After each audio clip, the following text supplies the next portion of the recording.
Everybody, मैं अर्पिता आपके सामने फिर से हेल्थ प्लैनेट एकेडमी की तरफ से फंडामेंटल ऑफ नर्सिंग के कुछ इंपॉर्टेंट क्वेश्चंस लेके आई हूँ जो कि आज हम क्लास में डिस्कस करने वाले हैं। आई होप आप सब बहुत अच्छे होंगे।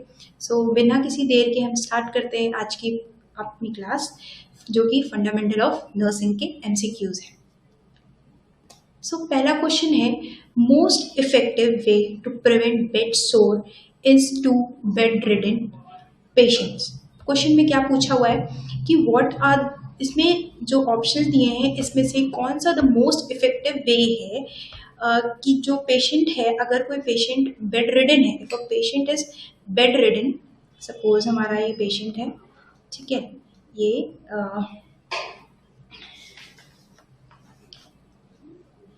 सपोज ये हमारा पेशेंट है जो कि बेड रिडन है।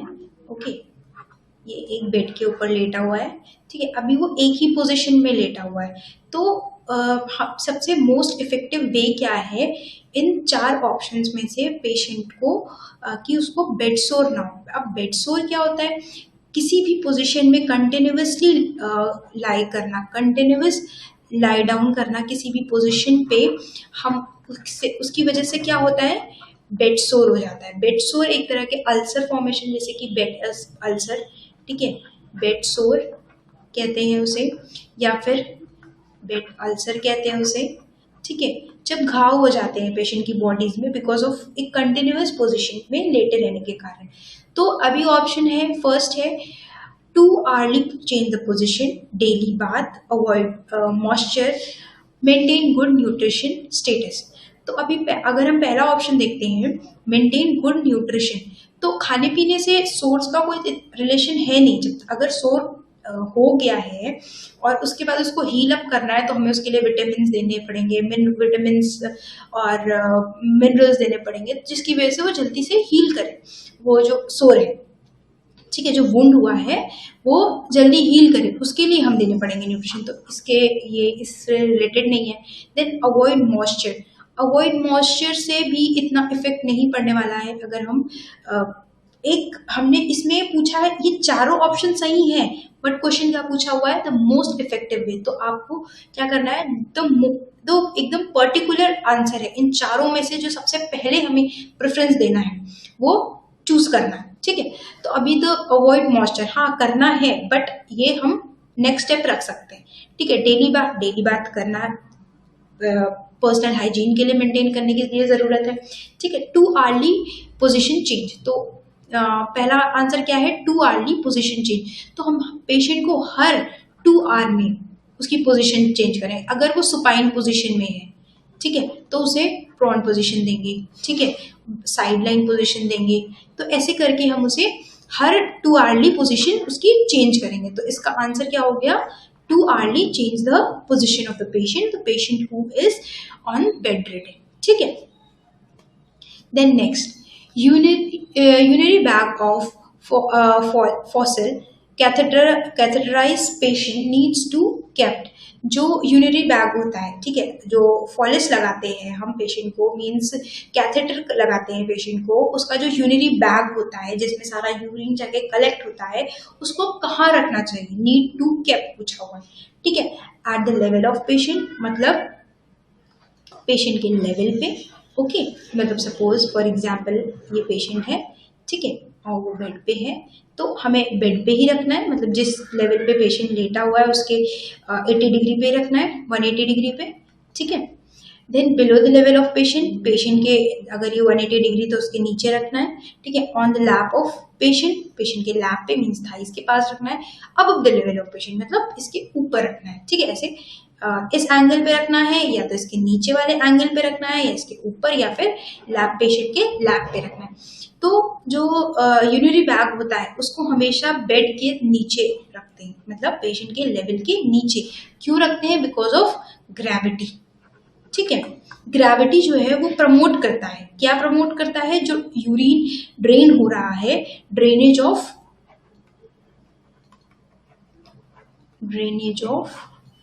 Urine, okay.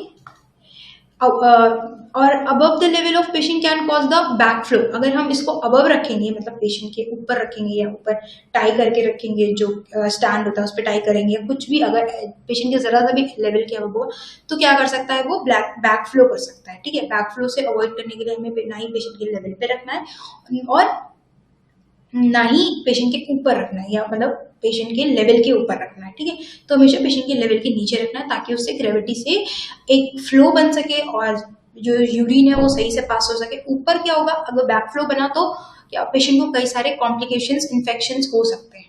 ओके, सो इसका आंसर होगा below the level of patient. Okay, then next question, which of the following is not a heat loss mechanism from the body? Okay, so हमने मतलब बहुत सारे mechanism हैं, जैसे कि एक है कंडक्शन, दूसरा है कन्वेक्शन, तीसरा है इवेपोरेशन। तो ये तीनों ही जो है ये बॉडी हीट लॉस का बॉडी हीट लॉस के मैकेनिज्म है। ओके, मैकेनिज्म, ओके, ठीक है, हीट लॉस का ये तीनों ही है। बट इरेडिकेशन मतलब होता है किसी चीज को टर्मिनेट करना। ठीक है, जैसे हम यूज करते हैं टर्मिनेशन ऑफ डिजीज, खत्म करना, एकदम से खत्म करना। ठीक है, ओके, सो अभी देखते हैं कंडक्शन मतलब क्या होता है। कंडक्शन मतलब होता है कि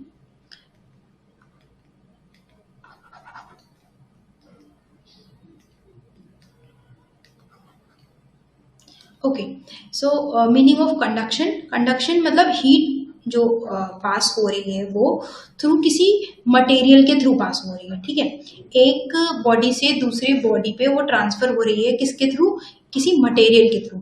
कन्वेक्शन मतलब क्या होता है, meaning of convection that means जब हीट पास होती है वो लिक्विड, ठीक है, किसी लिक्विड के थ्रू पास हो रही है। और जो हॉटर पार्ट होता है, ठीक है, हॉटर पार्ट होता है वो ऊपर रहता है बिकॉज वो हल्का होता है। ठीक है, और जो कूलर पार्ट होता है वो श्रिंक कर जाता है बिकॉज वो हैवी हो जाता है। तो कन्वेक्शन का मतलब जब हीट किसी लिक्विड के थ्रू एक बॉडी से दूसरी बॉडी में ट्रांसफर होती है किसी लिक्विड के थ्रू। कंडक्शन का मतलब क्या होता है, किसी मटेरियल के थ्रू। ठीक है, इवेपोरेशन मतलब जब कोई लिक्विड फॉर्म इवेपोरेट होके वो गैस फॉर्म में बनता है। ठीक है, हमने वाटर साइकिल पढ़ा है ना, उसमें इवेपोरेशन होता है। ठीक है, तो अभी इसका मतलब क्या हो गया, लिक्विड से जब वो गैशियस फॉर्म में आता है तो हम उसे क्या कहते हैं, इवेपोरेशन। तो इसमें क्या पूछा है, which of the following heat loss mechanism नहीं है, तो ये तीनों ही हीट लॉस मैकेनिज्म है। ओके, बट इरेडिकेशन नहीं है हीट लॉस मैकेनिज्म। ठीक है, तो इसका आंसर हो गया डी।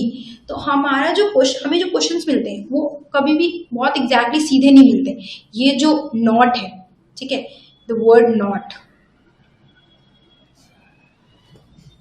जैसे ये वर्ड है नॉट, ठीक है, एक वर्ड होता है एक्सेप्ट।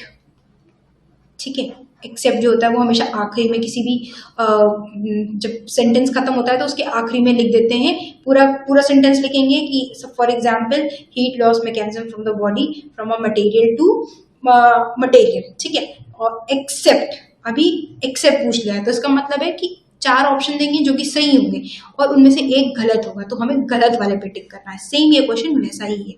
ठीक है, तो हमें क्वेश्चन को पहले तो 2 बार पढ़ना है कि एग्जैक्टली क्वेश्चन हमसे पूछ क्या रहा है।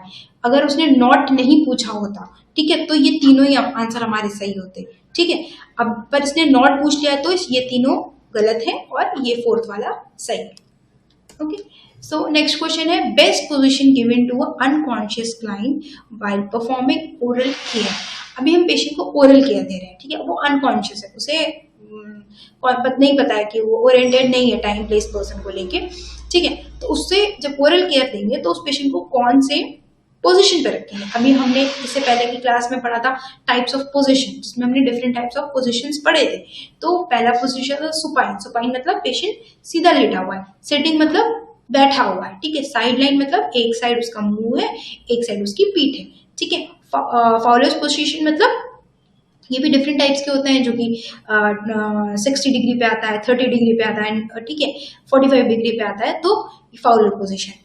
अब भी पूछा है कि ओरल केयर पे कौन सा देंगे, सुपाइन लेट के देंगे, नहीं, कभी भी पेशेंट को लेट के नहीं देना है, क्योंकि वो जो हम वाटर यूज करेंगे या कुछ भी होगा वो उसको एस्पिरेशन के चांसेस होंगे।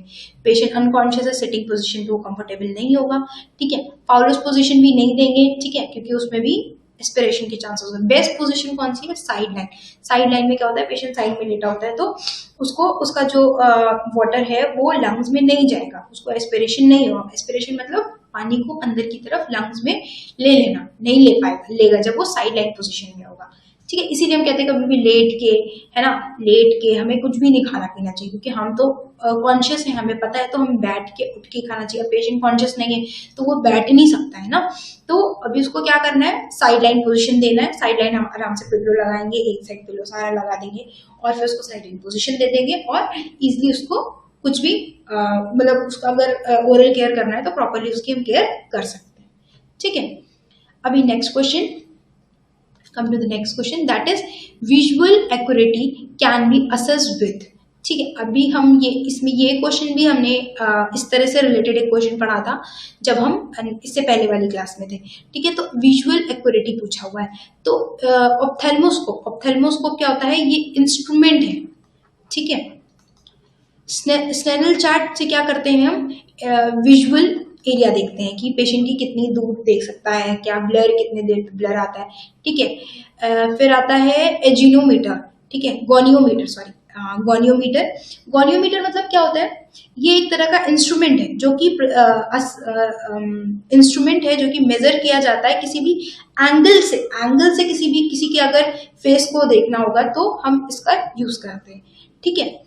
तो इसका आंसर हो गया स्टेरल चार्ट, जो कि जिसमें कई सारे चार्ट्स बने होते हैं, नंबर्स होते हैं, छोटे पहले बड़े नंबर से स्टार्ट होता है, ओके, देन उसके बाद छोटे छोटे सबसे आखिरी में एकदम छोटे छोटे नंबर्स होते हैं, ठीक है।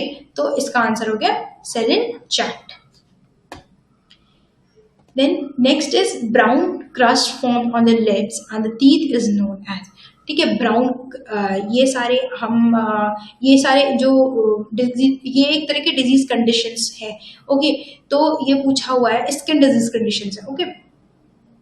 पूछा हुआ है brown crust form on the lips and the teeth, जब ब्राउन कलर के क्रस्ट फॉर्मेशन हो जाते हैं on the lips and as well as on the teeth, तो क्या उसको कौन सी कंडीशन कहते हैं, उस कंडीशन को कहते हैं सॉर्डेस condition, okay.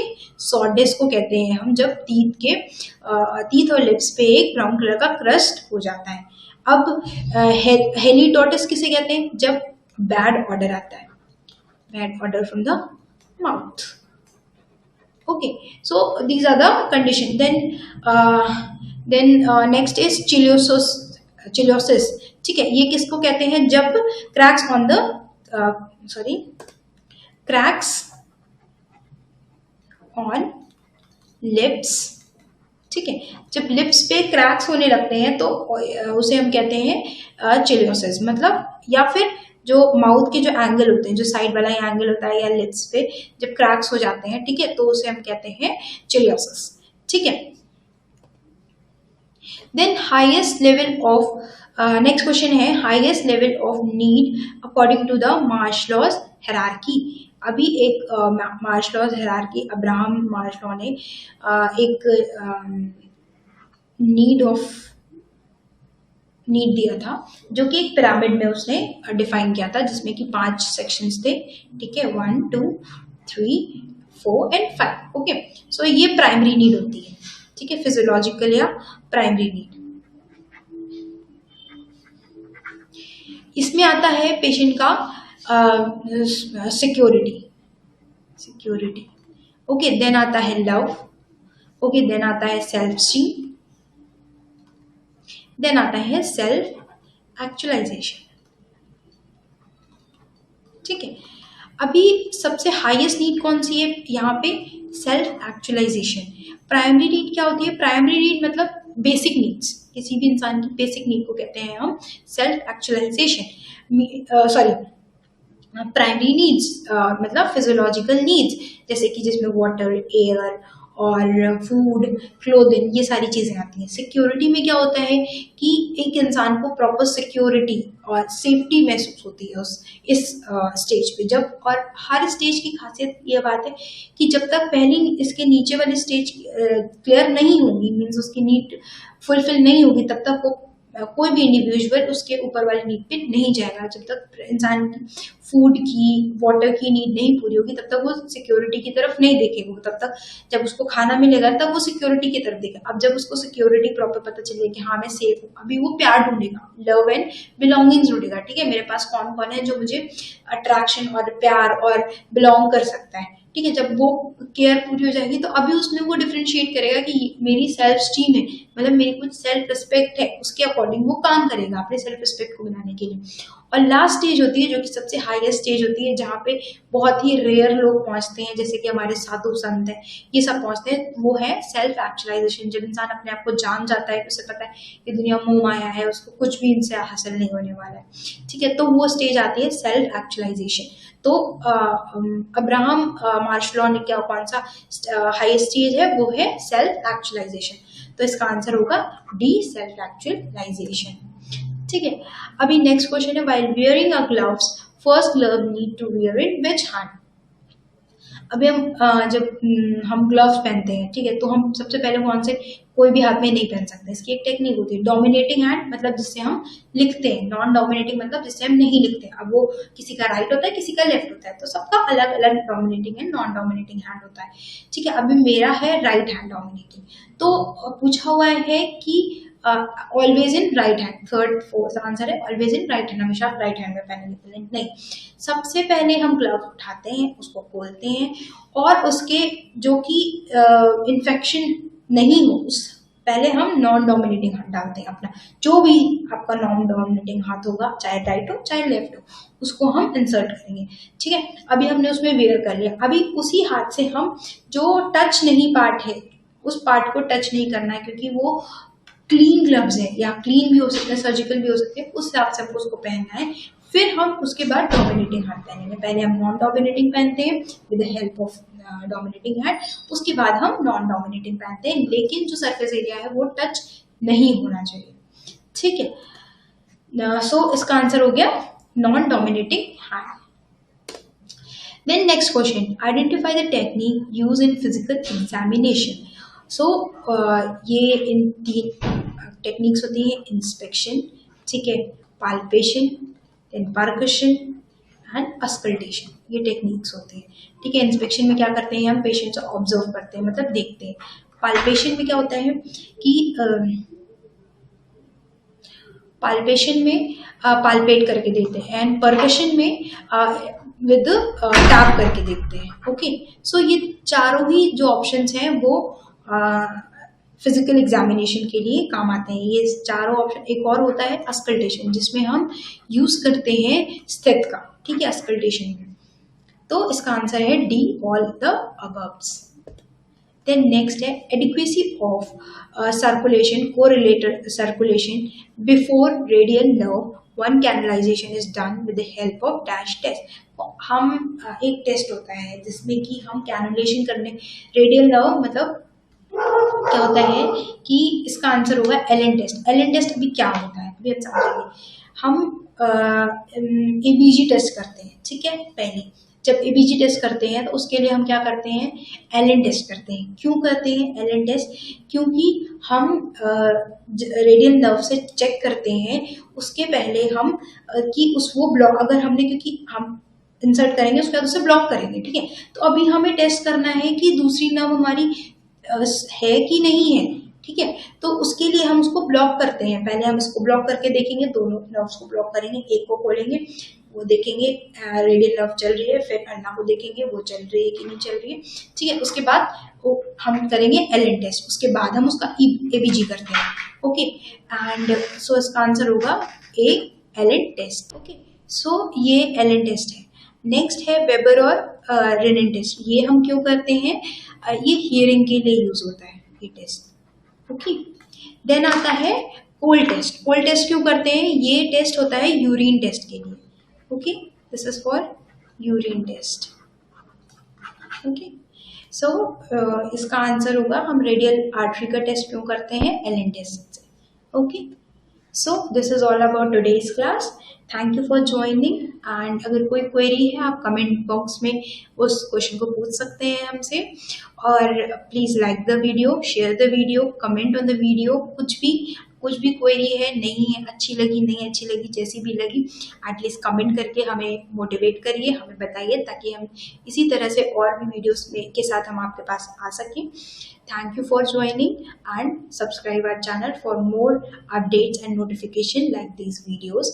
Okay, so, thank you so much. Thank you.